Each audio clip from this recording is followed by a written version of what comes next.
Ladies and gentlemen, welcome back to our journey through the annals of cinema history, where we peel back the curtain to reveal the human stories behind the silver screen's greatest legends. In 1983, a film exploded into theaters with the force of a chainsaw and the heat of a Miami summer. That film was Scarface, directed by Brian De Palma and written by Oliver Stone. It wasn't just a movie. It was a cultural seismic shift. It told the visceral, blood-soaked tale of the American dream gone wrong, embodied by the rise and fall of Tony Montana. It was a masterpiece that defined a generation, influencing music, fashion, and the very language of pop culture. But behind the mountains of cocaine, the roaring chainsaws, and the iconic line, "Say hello to my little friend there," stood an ensemble of actors who breathed life into this brutal world. They were the villains, the lovers, the mothers, and the henchmen who made the world of Tony Montana feel dangerously real. Decades have passed since they walked the sets of Babylon Club and the sun-drenched streets of Miami. Time, the ultimate storyteller, has carved unique and often heartbreaking paths for each of them. Some found enduring fame, others faded into the quiet hum of obscurity, and too many met tragic ends that rival the drama of the film itself. Today, we honor them. We look past the characters to find the people, their struggles, their loves, and their final days. This is the story of the cast of Scarface. Robert Loggia as Frank Lopez. In the neon-lit, treacherous world of Scarface, few characters commanded the screen with the swaggering, tragic arrogance of Frank Lopez, played by Robert Loggia. Frank was the old guard, the powerful drug lord who first takes Tony Montana under his wing only to become his rival. At 53 years old, Loggia brought a seasoned, heavy presence to the role. He wasn't just a villain. He was a cautionary tale of complacency. We all remember that jovial exterior, the loud shirts, and the way his confidence slowly eroded into paranoia as he realized the young wolf he invited in was about to devour him. Loggia's performance was a masterclass in portraying a man who believes he is untouchable, right up until the moment he is staring down the barrel of a gun, begging for his life. It was a performance that added a necessary weight to the film's first half, grounding the operatic violence in a gritty reality. Born in Staten Island, New York in 1930, Robert Loggia was a man of immense talent and grit. After Scarface, he didn't just fade away, he solidified his status as one of Hollywood's most versatile character actors. His career, spanning over 6 decades, was a testament to his range. He could be terrifying, as seen in Lost Highway, or incredibly endearing like his iconic role in Big, where he danced on the giant piano with Tom Hanks, a scene that remains etched in cinematic history. From the military discipline of an officer and a gentleman, to the suspense of Jagged Edge, for which he received an Academy Award nomination, Loggia proved time and again that he could play both the hero and the villain with equal conviction.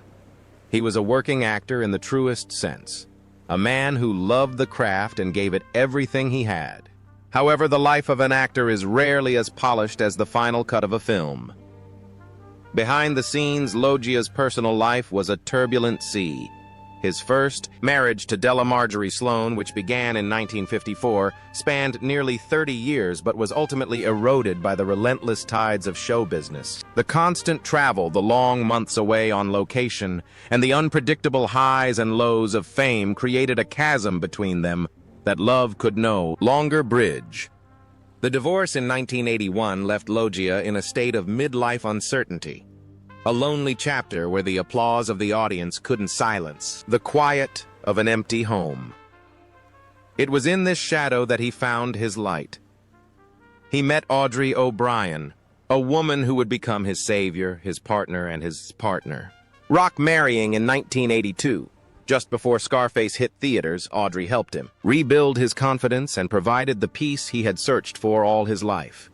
There is a poignant irony in Loggia's connection to Frank Lopez. On screen, Frank was a man who lost everything because he lost his edge and his clarity. In real life, Loggia was a sharp, determined man who fought to keep his clarity until the very end. But life, cruel and unpredictable, had a different script: waiting. In 2010, the formidable Robert Loggia was diagnosed with Alzheimer's disease. It was a slow, heartbreaking theft. The disease began to erode the very tools of his trade. His memory, his sharp wit, and the commanding presence he had built over decades, the man who had once dominated the screen found himself retreating from it, the fog of illness descending upon a brilliant mind.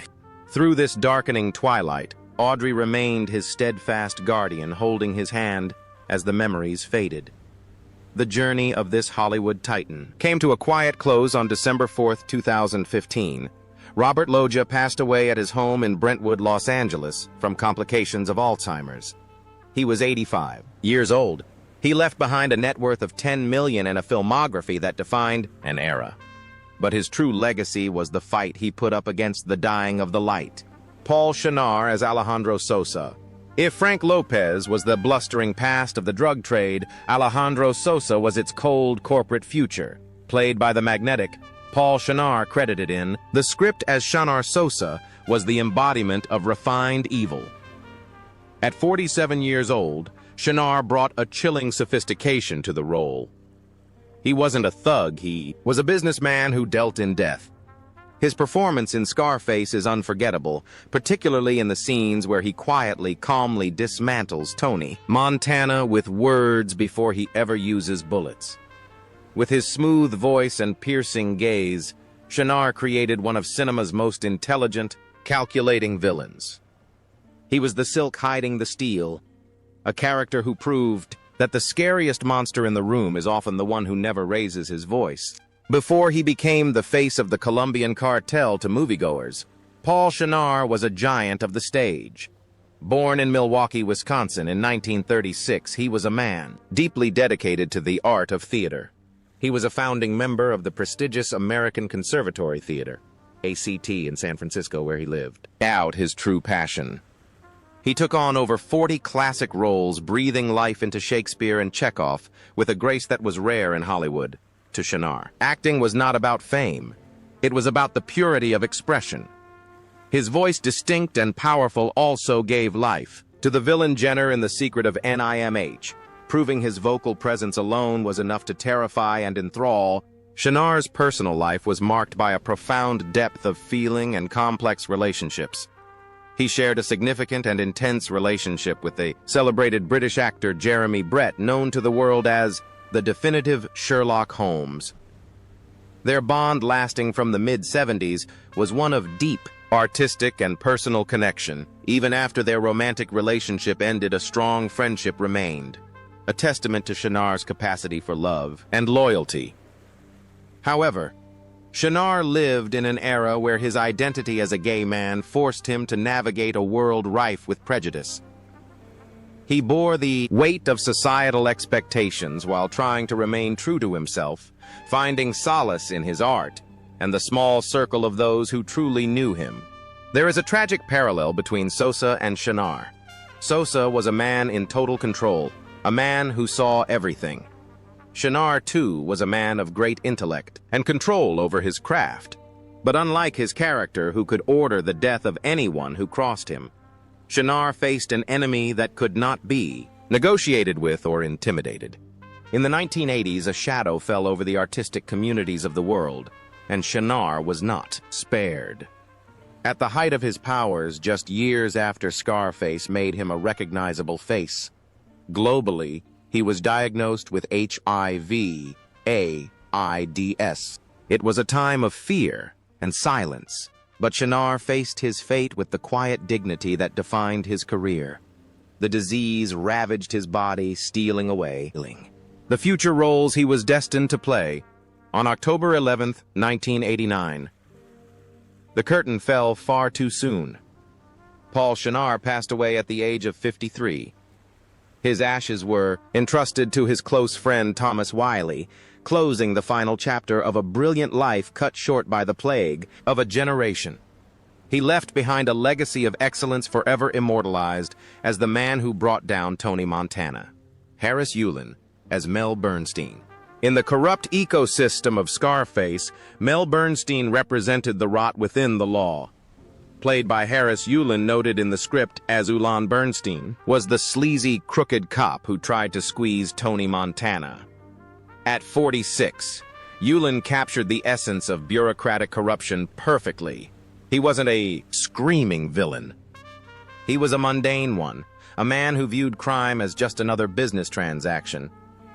His scene in the Babylon Club, where he smugly negotiates his bribe, is a masterclass in understated menace. Yulin made us hate Bernstein, not because he was scary, but because he was so casually amoral. He represented the system that allowed men like Montana to rise provided they paid their dues. Harris Yulin's career is the definition of a working actor, a familiar face that brings gravitas to every frame he enters. Born in Los Angeles in 1937, Yulin has appeared in over 100 film and television roles, from Ghostbusters 2 to Clear and Present Danger, and more recently in Ozark. Yulin has a unique ability to command respect.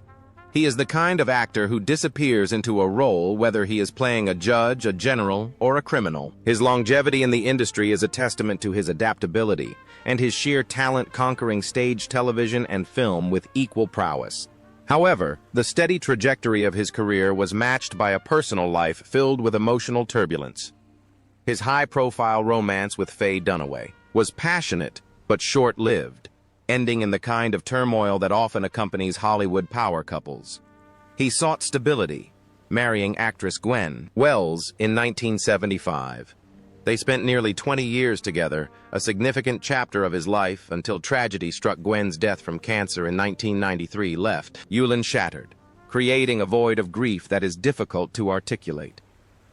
It was a loss that deepened his understanding of pain, perhaps adding new layers to his subsequent performances. He eventually found love again with Kristen Lohman in 2005, but life continued to deal him heavy blows.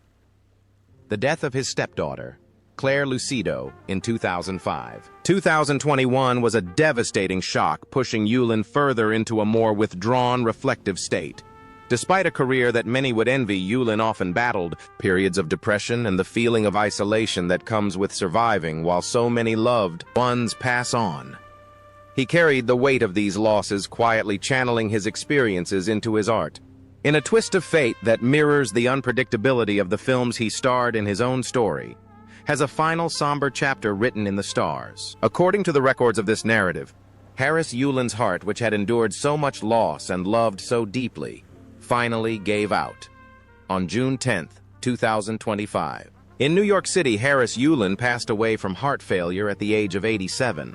He left behind a net worth of $4 million, but far more. Importantly, he left behind a gallery of characters that showcased the best and worst of humanity, played by a man who understood both. Al Israel as Hector the Toad. In the gallery of Scarface villains, Hector the Toad occupies a brief but horrifying space. Played by Al Israel at the age of 48, Hector is the catalyst for the film's most gruesome moment. He is the Colombian gangster who invites Tony and Angel for a deal only to unleash a chainsaw in a motel bathroom. Israel's performance was sweaty, manic, and terrifyingly real. He wasn't a smooth criminal. He was gritty, desperate, and vicious. Though he doesn't survive the scene thanks to Tony's rage, Al Israel ensured that Hector the Toad would haunt the nightmares of viewers forever. Born in 1935, Al Israel was a character actor who found his niche in playing tough guys and criminals. Following Scarface, he appeared in Carlito's Way and Dangerous Minds, often cast in the background of the criminal underworld. However, unlike some of his co-stars, Israel never truly broke through to mainstream stardom. He remained on the periphery of Hollywood, a working actor who was recognized by face, but rarely by name. This lack of career security made his personal life a constant uphill battle. Israel's life off-screen was marked by significant hardship. His marriage collapsed, leaving him as a single father trying to raise children in an industry that offers no regular paycheck. The financial strain was immense. He carried the heavy burden of providing for his family, while his career opportunities dwindled to small, unnoticed roles. He was a man who gave his all to the industry, but received little in return. In his later years, his health began to decline, a private struggle he kept away from the public eye. He lived a life of increasing isolation, far removed from the glitz of the cult classic he helped create. There is a sadness in the story of Al Israel, a man who was part of a global phenomenon but lived a life of quiet struggle. He grappled with the regret of unfulfilled dreams and the physical toll of age and illness. On March 16, 2011, Al Israel passed away at the age of 75. His net worth was estimated at a modest $500,000, a reflection of a blue-collar actor's life.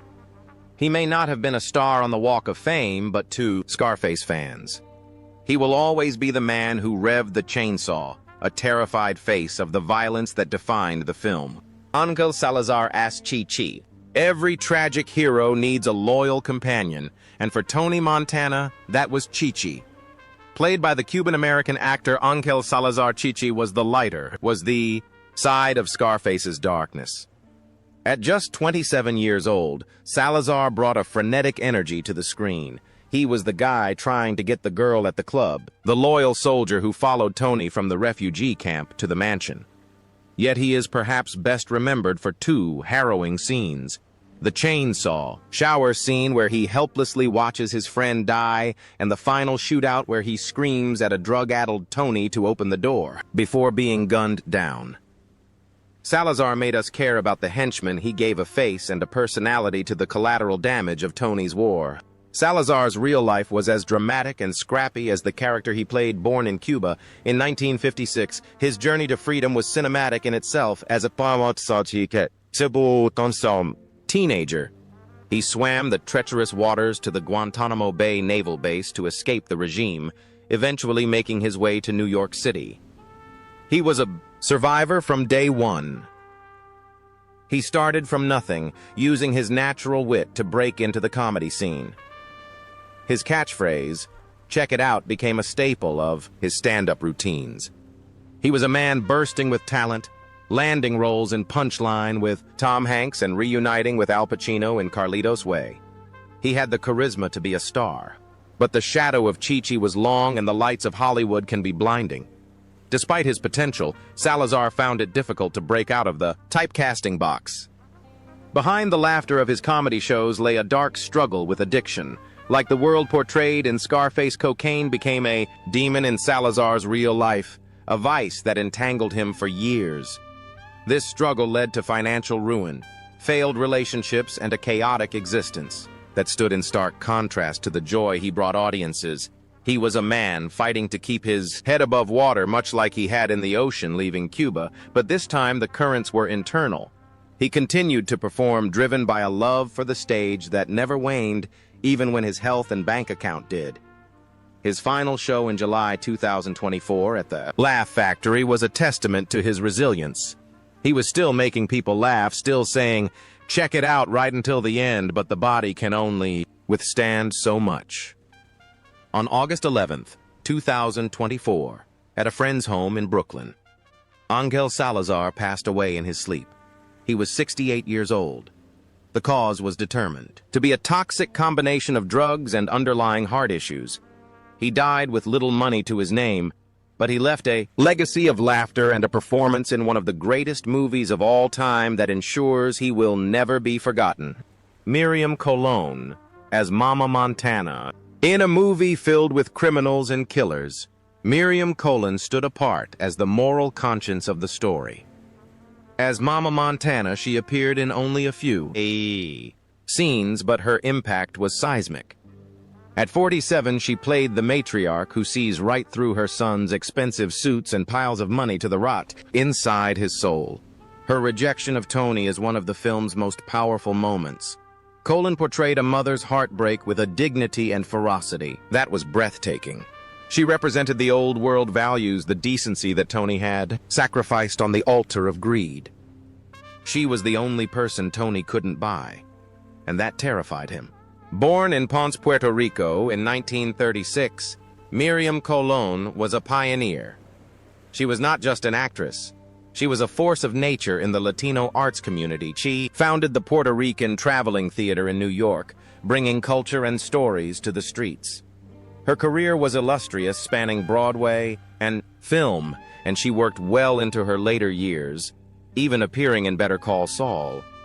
She was a woman of immense strength and artistic integrity, respected by peers and audiences alike.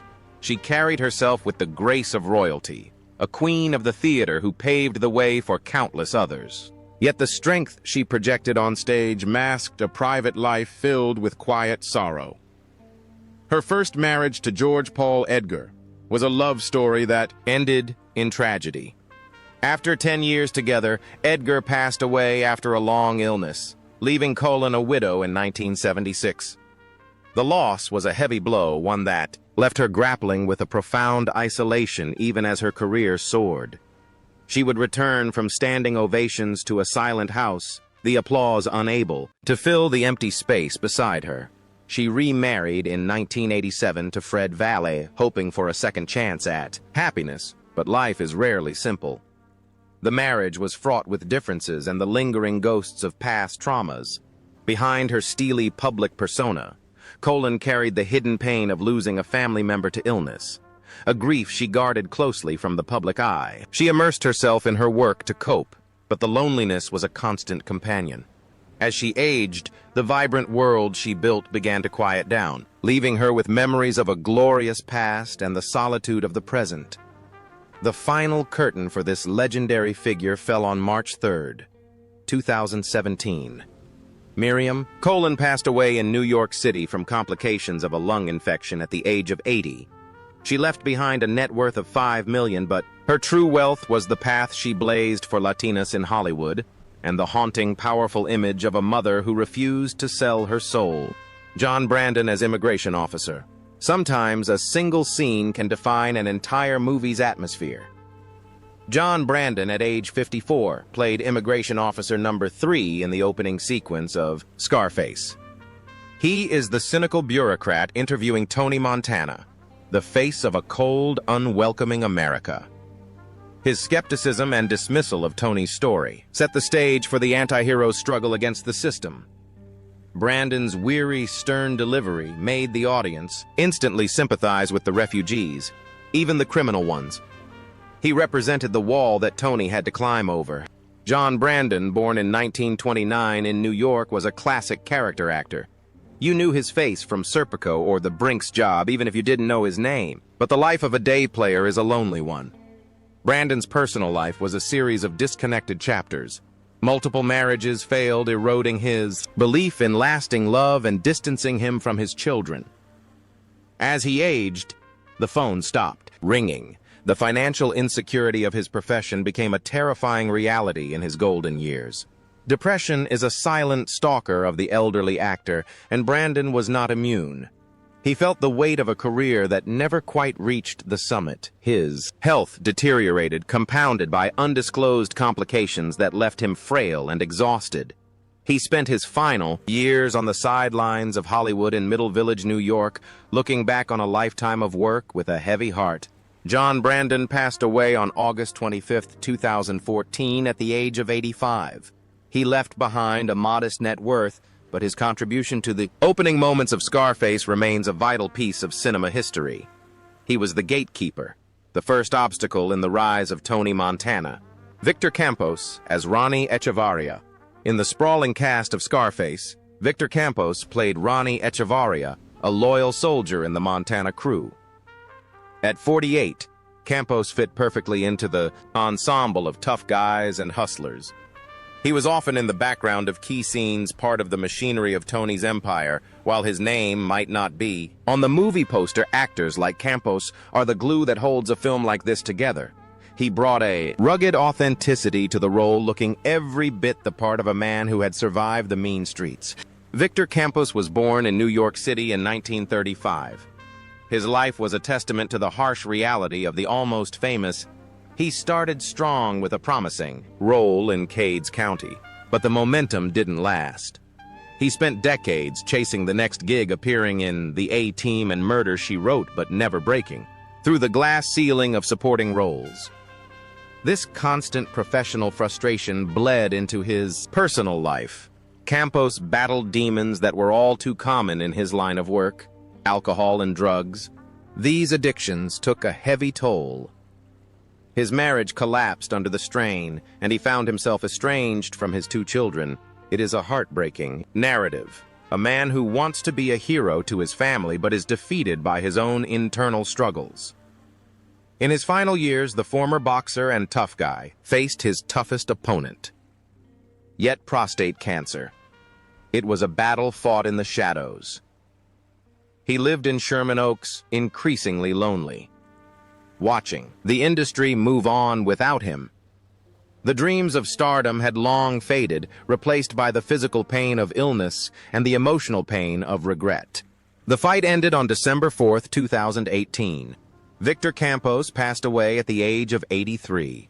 He died quietly, leaving behind a modest estate and a story that serves as a sobering reminder of the human cost of the entertainment industry.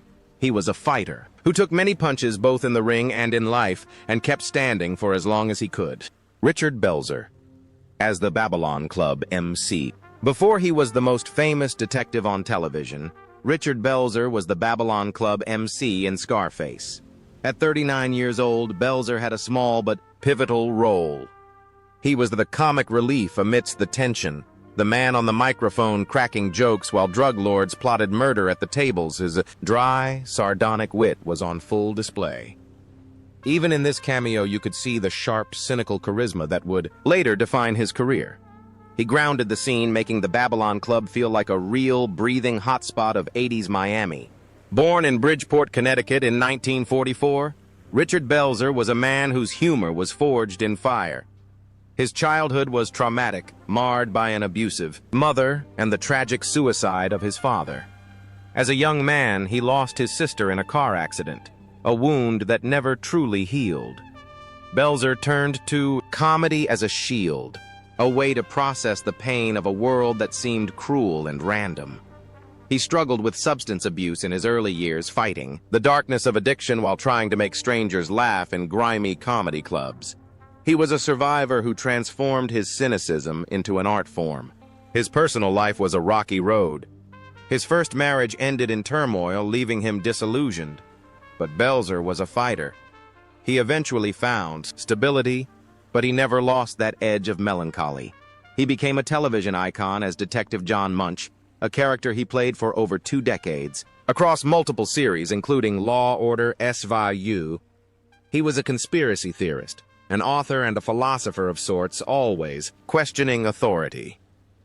Yet behind the sunglasses and the biting jokes, there was a sensitive soul who had seen too much tragedy. Belzer retired to the south of France in his later years, seeking peace away from the noise of the industry.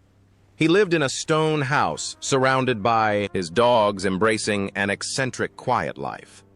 But his health, compromised by years of respiratory issues, eventually caught up with him. The man who had solved hundreds of fictional crimes could not solve the mystery of mortality. On February 19th, 2023, Richard Belzer passed away at his home in Beaulieu-sur-Mer, France. He was 78 years old. His last words, reportedly, "Fuck you, motherfucker," were a fittingly defiant end to a man who always had the last laugh. Mark Margolis as Alberto the Shadow. Some characters don't need lines to be terrifying. They just need a presence. Mark Margolis, who played Alberto the Shadow, was exactly that. At 44, Margolis was the silent, lethal instrument of Alejandro Sosa. With his dark sunglasses and impassive face, he was the grim reaper of the film. He is best remembered for the tension-filled car bomb sequence where his absolute refusal to abort the mission, even with children in the car, leads to his demise at Tony's hands. Margolis conveyed a cold, robotic dedication to violence that made him one of the film's most effective antagonists. Born in Philadelphia in 1939, Mark Margolis was a definition of a journeyman actor who bloomed late into a global icon. For decades, he was a respected face in the New York theater scene, but life was a struggle. He and his wife Jacqueline, whom he married in 1962, lived in humble, sometimes shabby, apartments scraping by to pay the rent. They were partners in the truest sense, navigating the financial instability of an acting career together. Margolis was a man of immense talent who often went unrecognized, battling the feeling that Hollywood had forgotten him. His personal life was tested by the trials of parenthood. His son Morgan Margolis went through a tumultuous youth marked by drug addiction, a crisis that weighed heavily on Mark's heart. He was a father trying to save his son while trying to save his career. A stress that would break lesser men, suffered years of depression, feeling the weight of obscurity. However, destiny had a third act in store for him. Late in life, he found a new generation of fans as Hector Salamanca in Breaking Bad and Better Call Saul. Ironically, playing a character who could not speak, he communicated volumes with just a bell, and his expressive, hateful eyes earning an Emmy nomination and global acclaim. It was a triumphant resurgence for a man who had worked so hard for so long. But even heroes of the stage are mortal. After finally achieving the recognition he had deserved for 50 years, his health began to fail. Following a short illness, the man who had been the shadow and the Don took his final bow. Mark Margolis passed away on August 3, 2023 at Mount Sinai Hospital in New York City. He was 83 years old. He left this world with a modest fortune but an immeasurable impact on pop culture, proving that you don't need a lot of dialogue to be the most memorable person in the room.